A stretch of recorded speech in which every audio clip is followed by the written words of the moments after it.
আর 11 তারিখের যে মিটিংটি সেটির প্রেক্ষাপট ভিন্ন ছিল।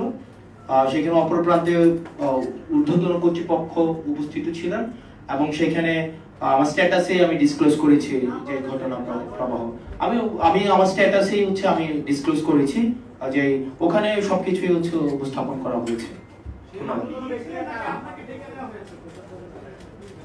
সেখানে বিষয়টি হচ্ছে যে আমরা এই বিষয়ে আলোচনা বিভিন্ন ল অ্যান্ড অর্ডার, আপনারা জানেন যে বর্তমানে ম্যাজিস্ট্রেসি পাওয়ার দেওয়া হয়েছে সেনাবাহিনীকে।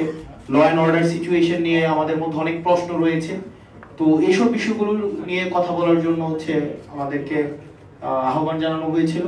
এবং হচ্ছে কিছুদিন আগে আপনারা সেনাপ্রধানের একটা বক্তব্য দেখেছেন, যেই বক্তব্যকে আমি ব্যক্তিগতভাবে বা আমরা অনেকেই দেশের মধ্যে এটা নিয়ে কথা হয়েছে যে এটাকে রাজনৈতিক পরিমণ্ডলে অসমীচীন হিসাবেই ধরা হয়েছে।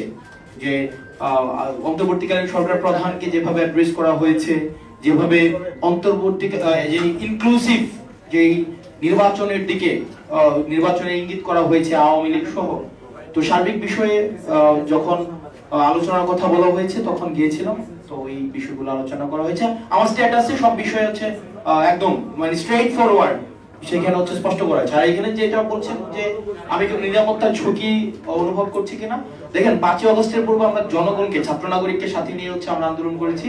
ফেসিবাদ বিরোধী একটা তখন একটা শক্তি ছিল, এজেন্সি ছিল, রাষ্ট্রপক্ষ আমাদের বিরুদ্ধে ছিল। তো তখন আমাদের লড়াই তো আমরা বারবার বলছি আমাদের লড়াই এখনো অব্যাহত রয়েছে।